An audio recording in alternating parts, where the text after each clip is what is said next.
careful what you wish for, cause you just might get it. And if you get it, then you just might not know what to do with it, cause it might just come back on you tenfold.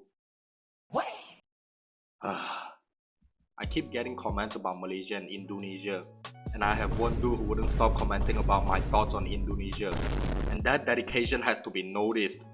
Okay, Mahiraishi, I'm doing this for you, my cutie patootie. Asking a Malaysian his opinion on Indonesia? Sure, it's not gonna be biased and a man who's talking about it is fair and reasonable. I'll try to be as neutral as possible. But I can guarantee you I'll offend some Indonesians inadvertently cause I know nothing about Indonesia. Hold up. Let me call my Singaporean buddy first.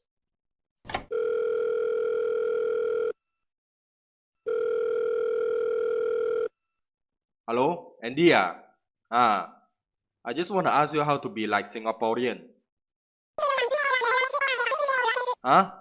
What you say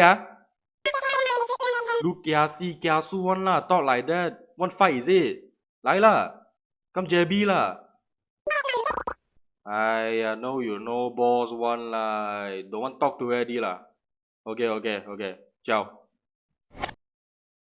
I'ma share my personal experience when I first encountered Indonesians. Disclaimer for y'all, it was unpleasant. A few years back when I was working as a chocolate promoter at a pop-up shop for about a week.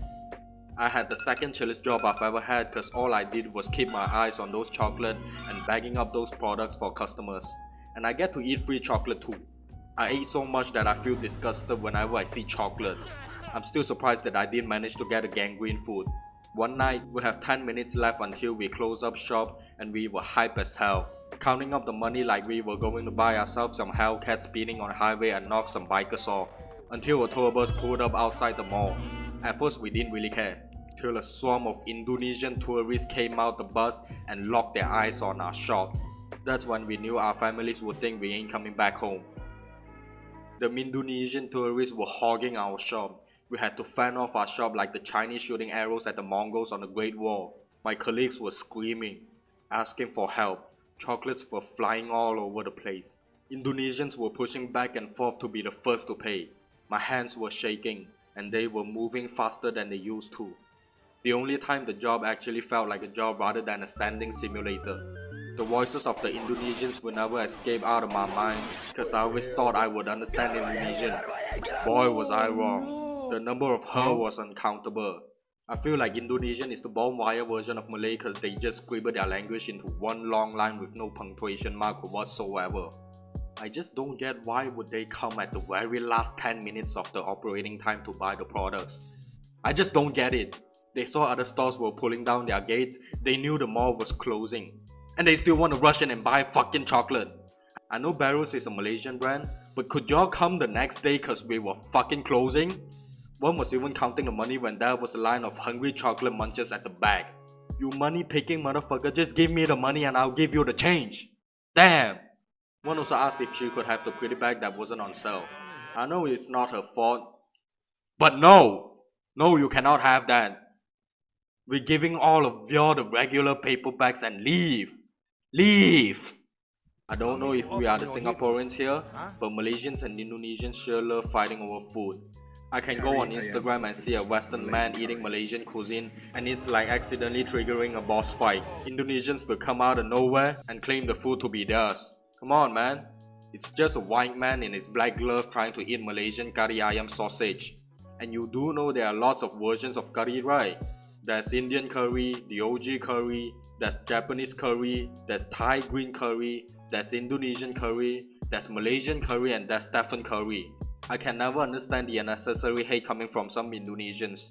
I know this is just a small percentage of them hating, cause the remaining Indonesians are living their regular Indonesian lives. And I know we try to claim some of your food, which is kind of a dick move from us. Rendang is yours, I'll give you that. Satay originates from Indonesia, I admit. It's just our community loves it so much we start saying it's ours. Nasi goreng is kinda controversial cause everyone can literally fry rice. I can use the same example from what I said just now. Chinese Yangzhou egg fried rice and Thai fried rice. So let us keep our Malaysian fried rice and y'all keep your Indonesian fried rice and we'll call it truce, okay? Even though I actually don't see the differences between them. But nasi lemak is ours. Don't take it away from us. But there is one thing we can never take from y'all. Mee sedap and Indomie. It's disrespectful to claim them. They are more than just instant noodles. They are a cultural phenomenon, a flavor-packed journey in a bowl that has captured the hearts and taste buds of millions across the world. Born in Indonesia, Indomie and Mee Sedap have mastered the art of blending perfectly chewy noodles with robust, aromatic spices that hit all the right notes. Each packet contains a magical mix of seasonings, oil, and crispy fried onions, instantly turning an ordinary meal into a feast of flavors that dance on the tongue of a broke college student. Indonesians treat their instant noodles like a national relic that descended from the sky. They even got the Koreans eating this. New jeans? I need some new underwear cause my dog chewed them like a dog's toy. Shit's so good they literally become the street food of Indonesia.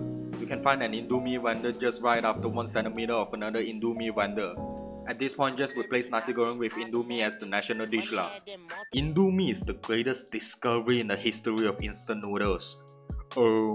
Actually we already have Maggi. Shut your ass up cause ain't nobody can cook Maggi goreng like those aunties in Mama. Indomie is the only option we have to replicate the most minute fraction of their power. Why waste money for a plate of Maggi goreng when you can be a 25% ane in your own kitchen? And if you're already an Indian, that'll make you 125% Indian plus a 7% critical chance for your Indomie to taste better. But if you're Indonesian and you're cooking Indomie, that's like a drug addict mixing cocaine and meth and injecting them into the vein. Either you're unstoppable or you're overdosing on preservatives and flavor enhancers. All the Indon memes I've seen on Instagram are produced by Indonesians who just consume that banging instant noodle.